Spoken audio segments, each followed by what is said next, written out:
Tu auto hace un zumbido que aumenta con la velocidad. Puede ser un Valero a punto de tronar. Las señales, zumbido o rugido que cambia al doblar, vibración en el volante a alta velocidad, juego en la rueda al sacudirla de lado a lado. Un Valero dañado puede bloquear la rueda mientras manejas. No todos los Valeros fallan igual. Los piratas duran semanas.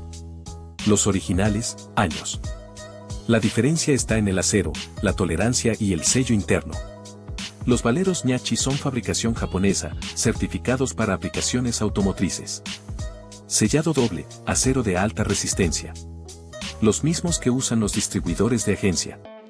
Encuéntralos en refaccionariaadim.com. Envíos a todo México. Nissan, Toyota, VW, Chevrolet y Ford.